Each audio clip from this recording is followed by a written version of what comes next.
Universal news timeline देख रहे हैं आप, और लगातार जो है जेकेपीएसआई के कांस्टेबल्स की जो पोस्ट है निकली है, 4002 पोस्ट है, उससे जो है कहीं ना कहीं जम्मू कश्मीर का जो है वो परेशान और निराश दिख रहा है।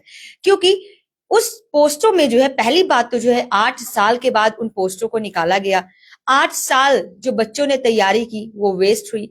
और उसके बाद जो है उन पोस्टों में जो है एज रिलैक्सेशन की मांग जो है वो बच्चे कर रहे हैं, क्योंकि 18 से 28 साल तक इन पोस्टों में जो है वो एज रखी गई है। और बच्चों की मांग है कि एज रिलैक्सेशन जो है वो कम से कम 35 वर्ष तक होनी चाहिए। लेकिन अभी तक कोई भी संज्ञान जो है वो नहीं लिया गया है, और बच्चे सड़कों पर लगातार जो है वो प्रदर्शन करते हुए नजर आ रहे हैं। बच्चे आज जो है भाजपा के ऑफिस में भी गए हैं। अब क्या कुछ वहां से निकल कर आता है वो तो जरूरी साझा करेंगे, लेकिन फिलहाल के लिए आज हमारे साथ बातचीत करने के लिए जेकेपीएसआई कांस्टेबल पोस्टर्स पर बातचीत करने के लिए सफीर चौधरी जी मौजूद हैं, जो कि आम आदमी पार्टी के वरिष्ठ नेता हैं। और हमेशा से अगर एजुकेशन की बात करें तो एजुकेशन को लेकर आम आदमी पार्टी का काफी ज्यादा फोकस जो है वो होता है। पहले सर आपका बहुत बहुत स्वागत है। बहुत बहुत शुक्रिया जी आपका भी। सर क्या कहेंगे, 4002 पोस्टें और बच्चे निराश, और 8 साल के बाद जो है जेकेपीएसआई कांस्टेबल की पोस्टें निकलती हैं। देखिए, जिस तरीके से जम्मू कश्मीर के अंदर एलजी प्रशासन और दिल्ली से बैठ के जिस तरीके से हुकूमत की जा रही है पिछले 10 साल से लगभग, तो ये बिल्कुल स्पष्ट दिखता है कि भाई जम्मू कश्मीर के युवाओं से, जम्मू कश्मीर के नौजवानों से कोई लेना देना सरकार को नहीं है। वो बेरोजगार घूमें, ड्रग्स में मुलव्वस हों, किसी और एक्टिविटी में इन्वॉल्व हों, उससे कोई लेना देना नहीं। इनको सिर्फ जम्मू कश्मीर के युवाओं को बर्बाद करना है। मैं तो सीधा इनका बोलता हूँ कि ये बर्बादी की तरफ लेके जा रहे हैं। एक तरफ से आपने हर साल 4000 से 5000 वैकेंसी जो हैं खाली होती हैं जम्मू कश्मीर के पुलिस के कांस्टेबल्स की। और जम्मू कश्मीर पुलिस वो पुलिस है जिसने यहाँ पर आज तक मिलिटेंसी की, इंसर्जेंसी के अंदर जो है किस लेवल का काम किया है वो आप देख सकते हैं। अगर जम्मू कश्मीर पुलिस नहीं होती तो हम ये बसूख से कह सकते हैं कि यहाँ से मिलिटेंसी को अवेडन करना हमारे बस की बात नहीं थी। इतना कुछ होते हुए आज 8 साल के बाद आप एक एडवर्टाइजमेंट लेके आ रहे हो। 8 साल के अंदर नहीं करेंगे तो कुछ भी हम करेंगे तो 50 से 60 हज़ार लोग तो जो हैं वो यहाँ से सबकदोश होकर चले गए हैं, रिटायरमेंट लेके चले गए हैं। तो वो वैकेंसीज खाली हैं, उनको फिल करने के लिए आप फिर से वही जो 1 साल का कोटा था 4000 वैकेंसीज वो लेके आ रहे। पहला तो हमारा इस पर ऑब्जेक्शन है कि भाई सारी वैकेंसीज क्यों नहीं यहाँ पर कंक्लूड करके निकाली गई जो 40-50 हज़ार बनती थी। अब इस पर आप देखेंगे ड्रामा, 4000 के लिए कम से कम 20-25 लाख फार्म लगेंगे। जो फॉर्म लगते हैं और ये जो एजेंसीज एग्जाम कंडक्ट कराती हैं और उसके ऊपर फीस जो ली जाती है, भारी भरकम फीस अनएम्प्लॉयड यूथ से ली जाती है, किसी से 700, किसी से 800, किसी से 1000 रुपये और 1500। ये जो है, ये मैं कहता हूँ कि हिंदुस्तान का सबसे बड़ा स्कीम है कि गरीब बच्चे जिनके पास रोजगार नहीं है उनको लूटने का एक तरीकाकार निकालना है।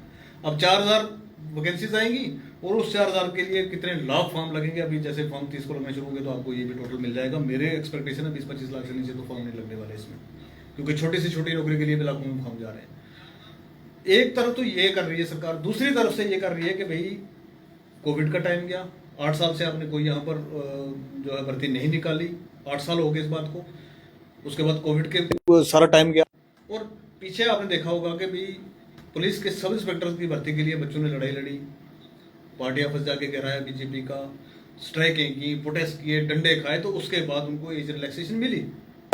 जो उनके अंदर एज रिलैक्सेशन का 2 साल का गैप दिया था, वो 2 साल का गैप कम से कम इनके अंदर देना चाहिए। हमारी डिमांड तो ज्यादा है कि भाई एज रिलैक्सेशन जो है वो कम से कम 33 साल तक लेके जाना चाहिए, क्योंकि 30-33 साल कोई बड़ी उम्र नहीं होती है और जम्मू कश्मीर पुलिस के लिए प्लस ये वो होता है जगह। वो ना आप करके कम से कम जो 2 साल की जम्मू कश्मीर के इंस्पेक्टर्स के लिए, सब इंस्पेक्टर्स के लिए दी आपने, वो क्यों नहीं दी आपने? वो तो आपको खैर कहे दे देनी चाहिए थी। लेकिन यहाँ का रवाज क्या है, एलजी साहब का रवाज ये है कि भाई पहले एडवर्टाइजमेंट निकालो, बहुत कम निकालो, उसके ऊपर पैसा इकट्ठा करो, ये पैसा इकट्ठा हो जाएगा। उसके बाद जब एग्जाम कंडक्ट की बारी आएगी तो फिर कोई ना कोई फ्रॉड निकलेगा इनका, कोई ना कोई ब्लंडर निकलेगा, ये पेपर लीक हो गया, वो पेपर लीक हो गया, ये केस हो गया, वो केस हो गया। बेसिकली यहाँ पर एम्प्लॉयमेंट नहीं देनी है। जम्मू कश्मीर पुलिस को कहते हैं कि भाई मजबूत करने वाली जो बात है वो नहीं करेंगे ये, और उसका रिजल्ट जो आप देख रहे हैं कि भाई आज कभी कठुआ में, कभी उधमपुर में, कभी रियासी में, कभी डोडा में, कभी कहाँ कहाँ अटैक्स हो रहे हैं और ये सारी चीजें हो रही हैं, ये सामने आंखों के दिख रही हैं हमें। उस पर काम सरकार नहीं करेगी, लेकिन उल्टा परेशान करने के लिए यहाँ के नौजवानों को पहले ये बनेगा, उसको बस स्कैंडल होगा, फिर इससे ये भर्ती रुक जाएगी, आगे कुछ नहीं होने वाला। एज क्राइटेरिया के अंदर तो बहुत सारे बच्चे यहीं से बाहर निकल जाएंगे। तो मैं आपके साथ से एलजी साहब से पूछना चाहता हूँ कि एलजी साहब आप चाहते क्या हैं बेसिकली, जम्मू कश्मीर के युवाओं को क्या चाहते हैं आपके, ये क्या करें? आप युवाओं को भर्ती नहीं करना चाहते, जो पिछले एक उस आदमी की, उस बच्चे की जो है हमारी परेशानी समझिए, जिसने पिछले 8 साल से वो इस चीज का वेट कर रहा था, कभी जम्मू कश्मीर पुलिस कांस्टेबल की भर्ती आएगी और मैं उसमें भर्ती होके जाऊंगा। वो तैयारी कर रहा था, रोजाना रनिंग कर रहा था, रोजाना वो जिम जा रहा था, रोजाना वो ग्राउंड के लिए तैयारी कर रहा था, वो रोजाना पढ़ रहा था एग्जाम के लिए। आज उसकी एज अगर 28 साल और 6 महीने हो गई है, तो वो मिस्टेक किसकी है? वो यहाँ की सरकार की है, जिन्होंने आज तक एडवर्टाइजमेंट नहीं निकाली। लेकिन उसके बावजूद वो अपनी गलती नहीं मानेंगे। आज वो 6 महीने ऊपर हो गया, ठीक है जी, ये तो अब इस क्राइटेरिया में नहीं आएगा। तो उस बच्चे को आगे चल के क्या करना है? एलजी साहब हमें ये बताएं कि उसका फ्यूचर आपने क्या देखा है कि वो इसके बाद क्या करे। उसने प्रिपरेशन की थी जम्मू कश्मीर पुलिस में जाने के लिए, आपने जाने नहीं दिया। तो आगे उसकी जिंदगी के लिए क्या सोचा है आपने? फिर आप कहते हो कि नहीं जी देखिए ये मिलिटेंसी बढ़ गई, लोग उसमें चले गए। भाई जब आप रोजगार नहीं दे पाओगे, इतनी चीजों को आप नहीं, जो सरकार का काम है वो आप नहीं ठीक से कर पाओगे, तो ये बच्चे गुमराह होंगे, या तो ड्रग्स में जाएंगे, या तो मिलिटेंसी में इन्वॉल्व होंगे, या किसी ऐसे एंटी नेशनल और एंटी सोशल काम में ये इन्वॉल्व होंगे बच्चे, कि भाई फिर वहां से लाना वापस ना घर वालों के लिए, ना परिवार के लिए, ना यहाँ की सोसाइटी के लिए कुछ करना मुश्किल हो जाएगा हमारे लिए। जैसे अगर हम लोग जम्मू कश्मीर की बात करें, पहले जेएसएसबी एस्पिरेंट्स की बात करें और आज पीएसआई कांस्टेबल की पोस्टों को लेकर बात करें, हमेशा जम्मू कश्मीर के युवा को अपनी बात को मनवाने के लिए इतनी मेहनत मुशक्कत क्यों करनी पड़ती है? और अगर मेहनत मुशक्कत करते हैं उसके बाद भी स्कैम्स स्कैंडल्स निकलते हैं और बच्चे वहीं के वहीं होते हैं। देखिए यही इसी चीज का तो रोना है, इसी चीज का तो रोना है कि भाई बेसिकली जो है सेंट्रल गवर्नमेंट, मोदी जी की गवर्नमेंट, बीजेपी की गवर्नमेंट और उनके एलजी साहब ये नहीं चाहते हैं कि भाई यहाँ का युवा आगे बढ़े, यहाँ का युवा रोजगार में आगे आए, बेरोजगारी खत्म हो यहाँ पर, ये नहीं चाहते हैं। बेसिकली ना चाहने की वजह से तो ये सारा हो रहा है।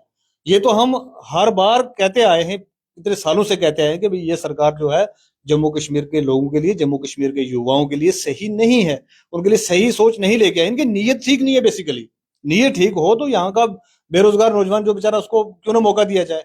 इतनी सारी वैकेंसीज हमारी बाकी भी डिपार्टमेंट्स के अंदर खाली हैं, उनको फिल करने के लिए कोई ट्राई नहीं हो रही है, और जिसको फिल करने जाते हैं उसके अंदर कोई ना कोई घोटाला निकल के आता आप है। कह रहे हैं कि वैकेंसीज आ नहीं रही हैं और अगर आप भाजपा का सुने तो भाजपा हमेशा से ये कह रही है कि नई नई वैकेंसीज आ रही है, युवाओं को हम लोग एम्प्लॉयमेंट दे रहे हैं, युवाओं को रोजगार दे रहे हैं, युवाओं को काफी ज्यादा चीजें दे रहे हैं, युवाओं के लिए स्कीम्स निकाली हैं। उसके लिए सिंपल सा मैं कहना चाहूंगा कि पिछले कम से कम अगर 10 साल की बात करें, 14 से 24 हो गया, 14 के बाद तो गवर्नमेंट भारतीय जनता पार्टी की थी, गवर्नमेंट टूटी तो उसके बाद भी गवर्नमेंट ही नहीं की है।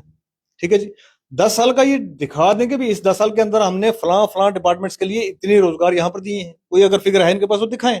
वो तो इनके पास फिगर ही कोई नहीं है। 10 साल के अंदर की अगर आप 1000-2000 वैकेंसीज फुल करेंगे 10 साल के अंदर, तो भाई साहब कैसे होगा? हर साल 18 की एज को जो है हमारे बच्चे जो है लाखों में क्रॉस कर रहे हैं। तो आप अगर 10 साल के अंदर 2000 कोई वैकेंसीज निकाली आपने, थोड़ी बहुत इधर उधर की मिला के 10,000 टोटल बन जाएंगी, तो उससे क्या रोजगार, बेरोजगारी यहाँ की खत्म हो जाएगी? नहीं होगी। उससे बेरोजगारी खत्म होने वाली नहीं है। लेकिन यही हम हमेशा से कहते आए हैं कि भाई जम्मू कश्मीर के लिए इनके पास ना कोई नीति है, ना कोई इनके पास सोच है यहाँ के लिए, ना कोई इस तरीके का है कि जहां से युवा को ये बढ़ा सकें। हम आपके साथ से कहना चाहेंगे, अगर सुन रहे हैं तो एक ऑन ह्यूमैनिटेरियन ग्राउंड कम से कम इन बच्चों की जो है 2 से 3 साल की जो है एज रिलैक्सेशन दी जाए। और ये भर्ती का जो 4,000 का आप ड्रामा कर रहे हैं, ये ड्रामा ना करें। जितनी वैकेंसीज हमारे पास खाली हैं वो सारी की सारी एडवर्टाइज करें और एक ही बार में एग्जाम करें। अब 4,000 करके करेंगे और बार बार लोगों से पैसा वसूल करेंगे, ये जो धोखेबाजी ये मत करिए, क्योंकि इन करोड़ ये स्कैंडल हो रहा है। अब 4,000 निकालिए, 4,000 6 महीने के बाद जाके निकालेंगे, फिर से 22 लाख 25 लाख बच्चों से जो पैसा वसूल करेंगे, ये स्कैंडल है। इसको समझने की जरूरत है। जैसे कि अब असेंबली इलेक्शंस पर आ जाएं, तो असेंबली इलेक्शंस की एक डेडलाइन दी गई है सुप्रीम कोर्ट की तरफ से, तो क्या लगता है 30 सितंबर से पहले पहले जो है भाजपा की बात करें, क्योंकि भाजपा तो कह रही है इस बारी असेंबली इलेक्शंस हो गए ही होंगे, और आपको क्या लगता है इलेक्शंस होंगे इस बारी? देखिए हमारे कंट्री की सबसे सुप्रीम अदालत जो है उसका फैसला है सितंबर एंड से पहले पहले इनको इलेक्शन करके रिजल्ट डिक्लेयर करके देना चाहिए था। लेकिन जिस तरीके से इनका जो प्रोसीजर चल रहा है, तो मुझे नहीं लगता कि ये इलेक्शन 26-27 तक भी हो पाएंगे। जो हमारी असेसमेंट है, ये 26-27 तक इलेक्शन करवाने वाले नहीं है, क्योंकि अभी जम्मू कश्मीर को लूटना बाकी है। अभी जो है रेसी तो पहुंची नहीं मशीनें, रेसी से तो सोना तो वहां से निकलना है, वो निकाल के बेच के खत्म करके उसके बाद कहीं इलेक्शन करवाएंगे ये। और जिस तरीके से एलजी साहब की पावरें बढ़ा के उसके ऊपर हमने प्रोटेस्ट भी किया, आपने देखा होगा, सारी चीजें की हैं। इस जिस तरफ जम्मू कश्मीर को ले जाया जा रहा है, जम्मू कश्मीर को लूटने की तरफ ले जाया जा रहा है और लूटने की तैयारी की जा रही है और लूटा जा रहा है। इसके अलावा तो मुझे लगता नहीं कि भी इलेक्शन करवाएंगे, यहाँ पर कोई पॉपुलर गवर्नमेंट आएगी, सवाल ही नहीं पैदा होता। ये सिर्फ वो कहते हैं हाथी के दांत जो है दिखाने के और खाने के। और आप देखते जाइए, अगर इलेक्शन होना होता तो सितंबर को कितना टाइम बच गया। अगर अगर कोर्ट की डायरेक्शन पे इलेक्शन होना होता तो सितंबर का टाइम कितना बचा है हमारे पास? क्या इतना टाइम देके आप अनाउंस करेंगे इलेक्शन? इलेक्शन अनाउंस करने से पहले कम से कम 3 से 4 महीने का टाइम होता है, हर जगह का होता है, 3-4 महीने पहले से तैयारी शुरू होती है। कोई तैयारी नहीं हो रही है, कोई कुछ नहीं हो रहा है। बस भाजपा जो है वो एक झूठी पार्टी है, वो झूठ बोलते हैं हमेशा और झूठ बोलते आ रहे हैं। उनके लीडर्स भी, उनके शीर्ष नेतृत्व से लेकर नीचे तक सब झूठ बोलते हैं और झूठ बोला है, जम्मू कश्मीर के लोगों के साथ झूठ बोला है, खिलवाड़ किया है हमेशा से, वही करने जा रहे हैं आगे से दोबारा से। यहाँ पर पॉपुलर गवर्नमेंट आएगी, मुझे मेरी एक्सपेक्टेशन के हिसाब से 26-27 तक मुझे नहीं लग रहा है कहीं कुछ होने वाला है। जेकेपीएसआई की बात कर रहे थे हम लोग, जेकेपीएसआई कांस्टेबल जो पोस्टें निकली हैं 4002। अब वो जो लोग बच्चे, जो युवा आपको जम्मू कश्मीर का इस समय लाइव देख रहा है, उन बच्चों को क्या कुछ कहना चाहेंगे? देखिए, निराश ना हो, ड्रग्स की तरफ ना जाए, किसी anti social activity, anti social, anti तरीके से, उस तरीके से मत जाए आप। निराश होने की जरूरत नहीं है। ये दौर गलत है, भारतीय जनता पार्टी का दौर गलत है, हमारे पे इम्पोज कर दिया गया है। हम निकल जाएंगे इस दौर से। कोई भी गलत कदम ना उठाएं। जिनकी एज रिलैक्सेशन की कोशिश हम भी कर रहे हैं, आप भी कर रहे हैं, सारे लोग लगे हैं इस पे। अगर तो सरकार ने दे दी तो बहुत अच्छी बात, नहीं दी तो दुनिया यहाँ पर खत्म नहीं हो जाएगी। मेरा तो ये हाथ जोड़ के रिक्वेस्ट है कि भी कोई भी इस तरीके की ड्रग्स एडिक्शन में, दूसरे चीज में आप जाने की कोशिश ना करें। आज नहीं तो कल, यहाँ नहीं तो वहां, सरकार भी बदलेगी, वक्त भी बदलेगा। बुरा वक्त और बुरा दौर हमारे जम्मू कश्मीर के लिए चल रहा है, इससे हम बहुत जल्द निकल जाएंगे। इसमें घबराने की जरूरत नहीं है, इसमें थोड़ा सा हौसले से काम लेने की जरूरत है। बहुत बहुत शुक्रिया सफीर जी बातचीत करने के लिए। तो आज हमारी बातचीत हुई सफीर चौधरी से, जो कि वरिष्ठ नेता है आम आदमी पार्टी के, और जेकेपीएसआई के जो पोस्टें निकली है कांस्टेबल की, उस पर जो है आज हमारी चर्चा आई। और साफ तौर पर जो है इन्होंने बच्चों को जो है वो आश्वासन दिया, क्यों कहा ये कि दुनिया यहाँ खत्म नहीं होती। अगर एज रिलैक्सेशन मिलती है तो ठीक है, नहीं मिलती है तो दुनिया यहाँ नहीं खत्म होती। सरकारें आगे भी बदलेगी, आप लोगों के लिए जो है कुछ ना कुछ सोचा जाएगा और हम लोग आपके साथ हैं। साफ तौर पर आपने ये सब कुछ सुना, जरूर अपनी राय जो है कमेंट बॉक्स में जरूर दीजिएगा और इस वीडियो को ज्यादा से ज्यादा शेयर करेगा। और तमाम खबरों के लिए जुड़ रहेगा यूएनटी के साथ। वीडियो जर्नलिस्ट के साथ समीक्षा वर्मा, यूएनटी जम्मू।